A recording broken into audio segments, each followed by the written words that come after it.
Alors, on va corriger la deuxième épreuve du deuxième concours blanc. On va commencer évidemment par le premier exercice.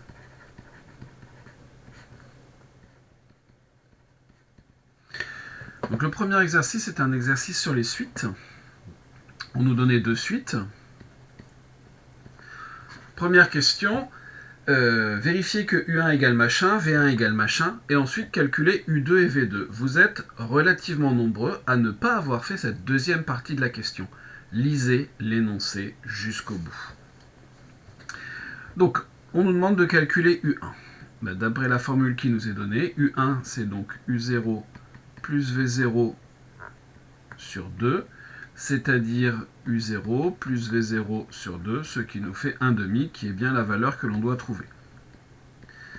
V1 c'est quoi? C'est U1 plus V0 sur 2, c'est-à-dire 1,5 plus 1 sur 2. Oui, c'est ça. Donc ce qui nous fait 3 demi sur 2, donc 3 quarts. Ensuite, U2, U2 ça sera U1 plus V1 sur 2, c'est-à-dire 1 demi plus 3 quarts sur 2. Hop. Donc on a 2 quarts plus 3 quarts, ce qui nous fait 5 quarts sur 2, 5 huitièmes. Et enfin V2 qui sera U2 plus V1 sur 2, c'est-à-dire 5 huitièmes, plus V1 que je ne me trompe pas, c'est 3 quarts, sur 2, donc s'il nous fait 6 et 5, 11 huitièmes, 11 huitièmes sur 2, 11 16e.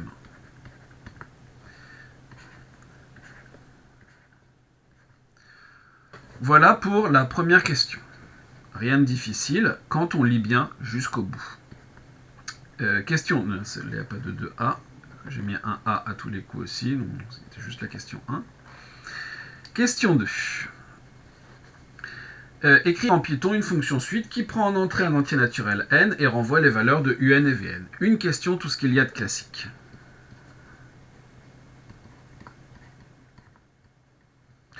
Donc, je vais initialiser u à la valeur de u0, j'initialise v à la valeur de v0, et ensuite il va me falloir une boucle. For k in range n. Et je vais modifier la valeur de u. U est égal à l'ancienne valeur de u plus l'ancienne valeur de v sur 2. Bon. Attention, la plupart du temps quand on fait ça, il faut bien penser que ici la valeur de u est modifiée. Et souvent, quand on a de suite imbriqué, comme c'est le cas ici, eh bien, il faut référence non pas à la valeur de... Il ne faut pas faire référence à la valeur de u que l'on vient de modifier, mais à l'initiale. Mais ici, on n'a pas ce problème. V, c'est quoi? C'est donc u plus v sur 2. Ici, là-dedans, ça représente un plus 1. Ça représente un. Et le v qui est ici représente vn. Ce qu'il y avait donc avant de faire la modification. Le v ici, bien sûr, va représenter vn plus 1. Le u représente un plus 1, ce qui la plupart du temps est gênant parce que souvent quand on a des suites imbriquées, les formules dépendent du rang avant. Mais ce n'est pas le cas ici et donc ça nous permet d'avoir une programmation assez simple. Et donc là on a toujours Vn et ça fonctionne très bien. Il n'y a plus qu'à renvoyer les valeurs de un et de Vn, donc je vais renvoyer u et v. Voilà ce qui était attendu pour cette deuxième question. Troisième question, donc cette fois il y a ABC. On pose Wn égale Vn moins Un, montrer que Un plus 1 moins Un égale 1 demi de Wn. On va se donner un entier n. Et on va calculer Un plus 1 moins Un. Pardon. Un plus 1, c'est donc Un plus Vn sur 2, moins Un. Donc, ce qui va me faire 2 Un sur 2. Ce qui va me faire Un moins 2 Un, je vais l'écrire. Et donc ce qui me fait Vn moins Un sur 2. En d'autres termes, 1 demi de Vn moins Un. Je détaille beaucoup, mais évidemment, on peut aller beaucoup plus vite. 1 demi de Wn. Il n'y avait rien d'autre à faire dans cette question. Conclusion. Eh bien, on a bien démontré que Un plus 1 moins Un était égal à 1 demi de Wn. Voilà pour cette première partie de cette question. 2b. En déduire que Wn est géométrique de raison 1/4. Bon. On va faire une nouvelle page, ce sera plus simple. Comment montrer qu'une suite est géométrique? Eh bien, on va calculer Wn plus 1. Wn plus 1, c'est quoi? Eh bien, c'est Vn plus 1 moins Un plus 1. Ok. Et ben ça, c'est quoi? Vn plus 1, c'est Un plus 1 plus Vn, faut pas se tromper, divisé par 2 moins Un plus 1. C'est-à-dire, là aussi je mets tout au même dénominateur, je vais avoir Vn, oui c'est ça, moins quoi? Moins Un plus 1 sur 2. Bon. Et ben, j'ai plus qu'à remplacer. Alors, j'aurais pu le faire avant, oui. Donc, je vais avoir Vn moins Un plus Vn sur 2. Sur 2. C'est-à-dire... donc,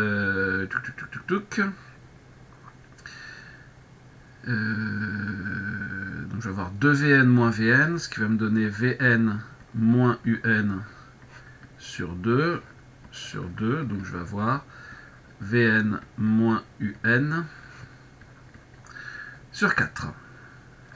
Et je reconnais là-dedans, Vn moins Un, c'est Wn, donc 1/4 de Wn. Alors il y a marqué en déduire, j'en ai pas tout à fait déduit. Probablement qu'on aurait pu modifier les choses peut-être ici en remplaçant Un plus 1 par la valeur et on aurait obtenu Un plus 1 moins Un, ce qui aurait permis de réutiliser la question d'avant. Bon, c'est pas très grave. On en déduit que la suite Wn est géométrique de raison 1/4. En remplaçant Un plus 1, je pense, par Un plus Vn sur 2, on avait ce qu'il valait, on avait Un plus 1 moins Un qui apparaissait, et on pouvait réutiliser effectivement la question précédente.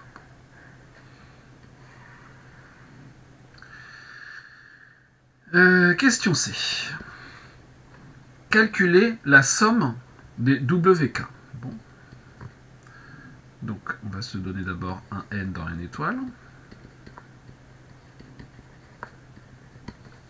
Et on nous demande de calculer la somme pour k allant de 0 à n-1 des WK. Et ça, en fait, on se rend compte qu'à l'aide des questions précédentes, il y a deux façons de le faire. Soit j'utilise le fait que Wn est une suite géométrique et donc que je sais exprimer Wn en fonction de n, soit eh bien, j'utilise le fait que Wn, c'est 2 facteurs de Un plus 1 moins Un, ce qui me fait apparaître ici une suite, une somme géométrique. Bon.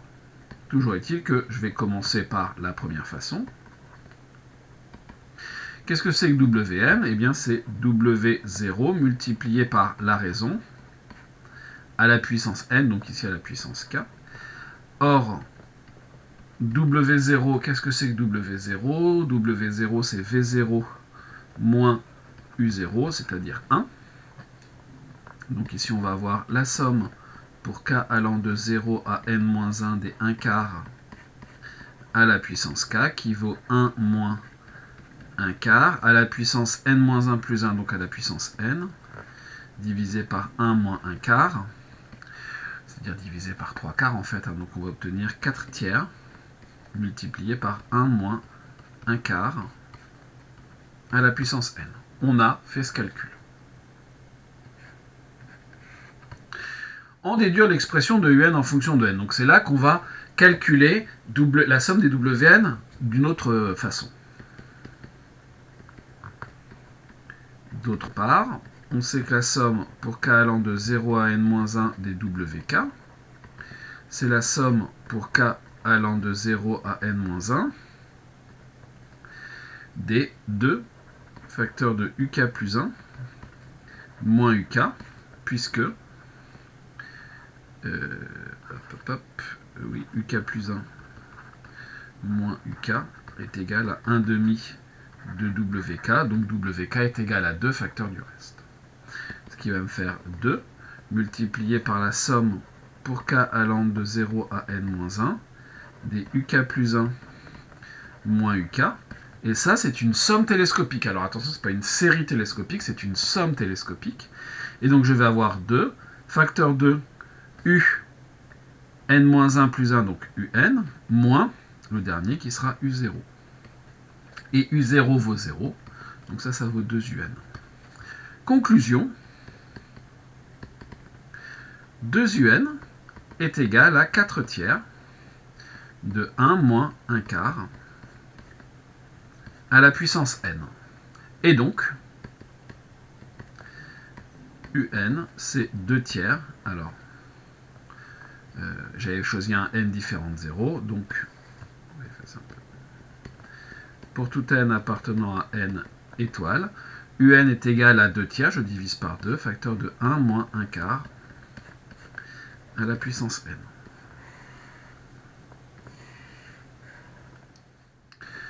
Vérifiez que l'expression reste valide pour n égale 0. Pour n égale 0, vous avez u0 qui vaut 0 et 2 tiers facteur de 1 moins 1 quart à la puissance 0, ça vous fait 2 tiers multiplié par 0, ça fait 0. L'expression est donc valable.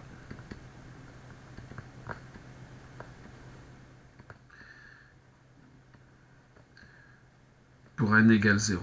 Et donc on en conclut que pour tout n appartenant à n, un est égal à 2 tiers facteur de 1 moins 1 quart à la puissance n.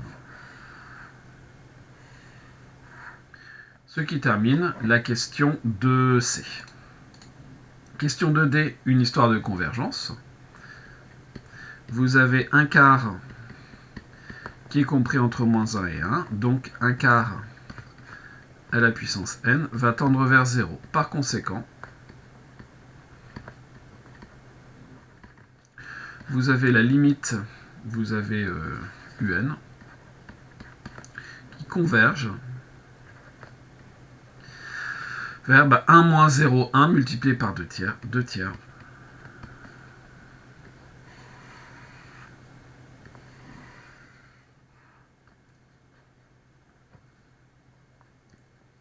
Quatrième question. Déterminez alors l'expression de Vn en fonction de n. Bon. Qu'est-ce que l'on sait par exemple? Eh bien, si on se donne un entier n, on a une relation entre un et Vn. Par exemple, un plus 1 est égal à un plus Vn sur 2. Pourquoi j'utilise cette relation? Parce que l'autre qui me donne Vn plus 1, alors certes elle commence par Vn plus 1 égale, mais de l'autre côté il y a Vn, et je serai embêté. Là ici je connais un plus 1, je connais un grâce à la formule du dessus. D'où, eh bien je peux dire que Vn va être égal à 2 un plus 1 moins un, c'est-à-dire à 2 facteur de 2 tiers de 1 moins 1 quart à la puissance n plus 1,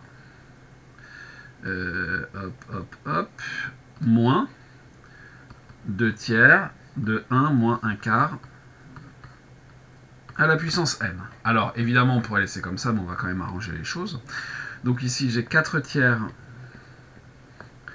facteur de 1 moins 1 quart à la puissance n plus 1, moins 2 tiers de 1 moins 1 quart à la puissance n. Voilà Vn.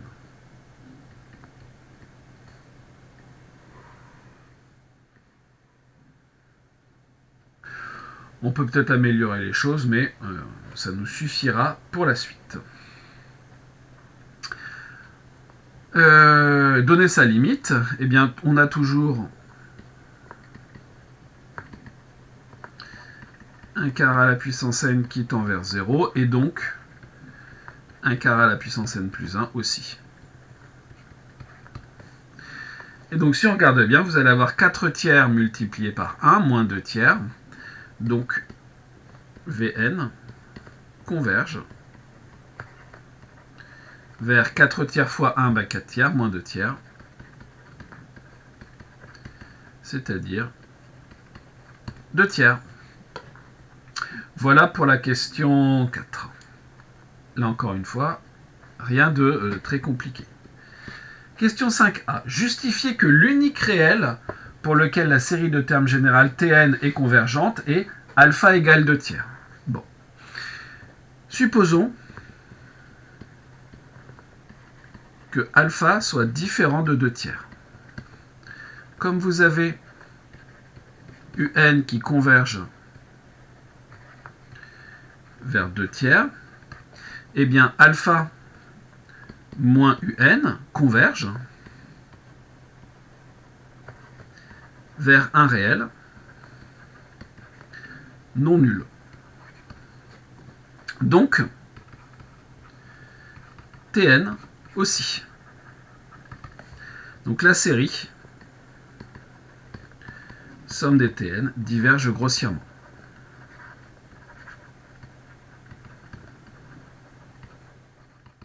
Si jamais alpha n'est pas égal 2 tiers, la série diverge grossièrement. Maintenant, il va falloir regarder ce qui se passe si alpha égale 2 tiers. C'est pas parce qu'on a dit que ça divergeait grossièrement si alpha n'était pas égal à 2 tiers que ça implique obligatoirement la convergence si alpha égale 2 tiers. Par contre, si jamais on arrive à démontrer, évidemment on va y arriver, la convergence pour alpha égale 2 tiers, eh bien on pourra dire que alpha égale 2 tiers est bien la seule valeur qui fonctionne. Maintenant, si alpha est égal à 2 tiers, évidemment, on ne peut pas s'appuyer sur le fait que Tn va converger vers 0 pour dire que la série converge. Tn converge vers 0, je le note, mais ça n'est pas suffisant.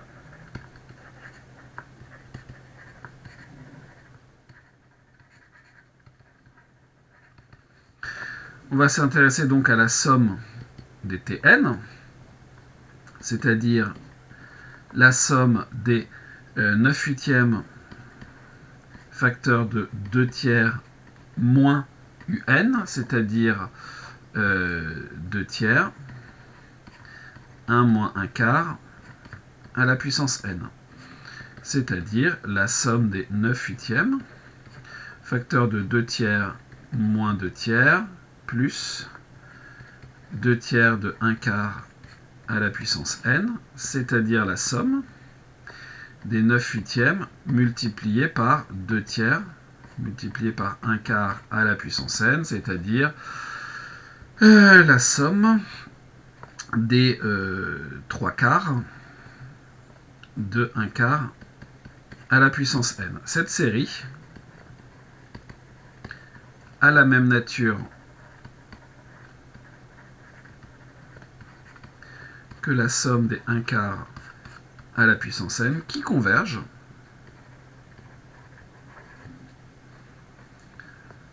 en tant que série géométrique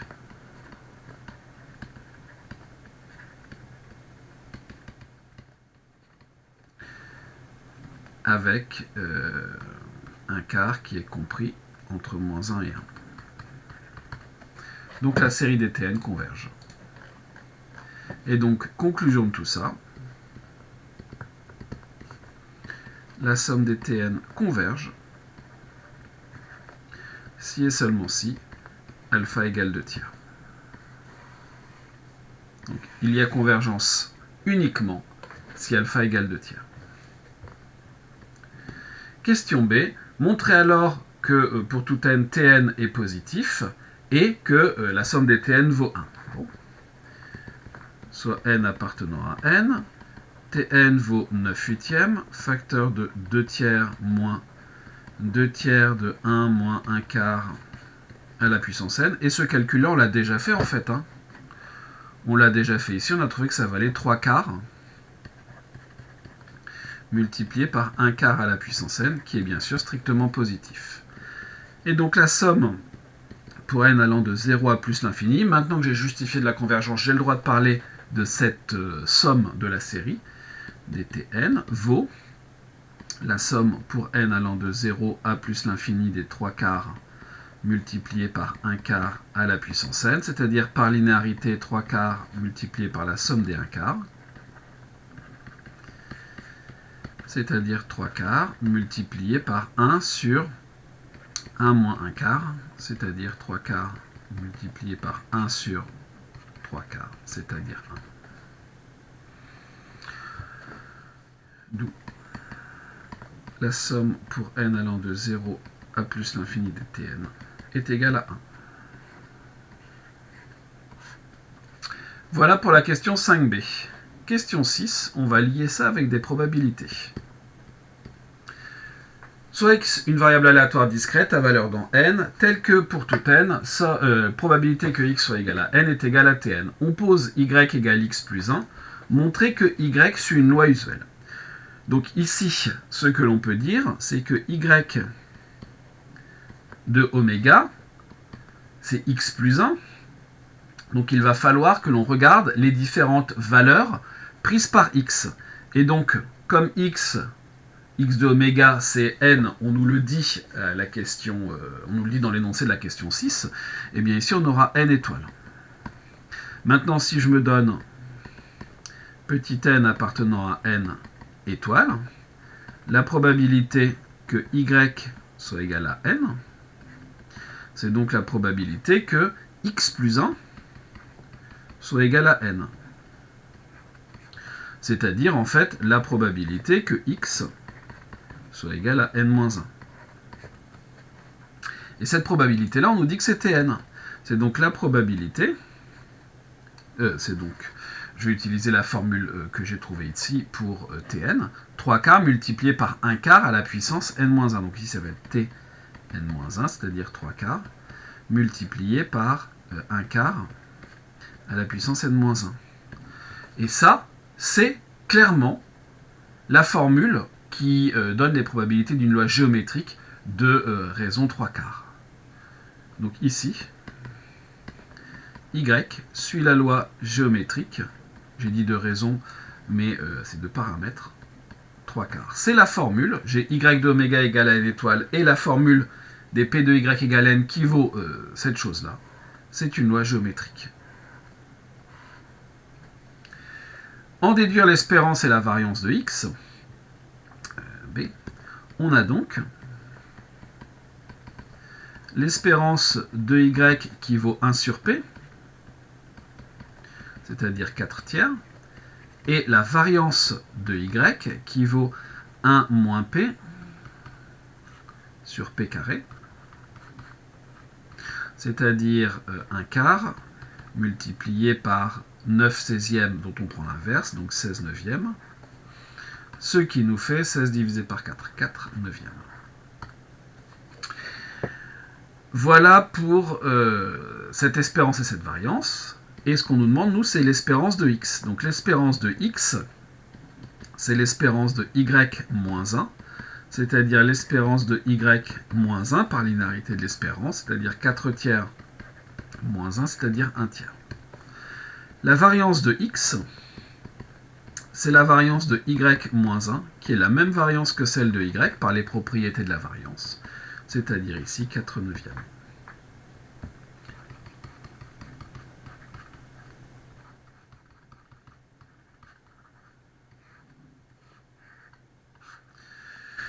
Et bien c'est terminé pour ce premier exercice.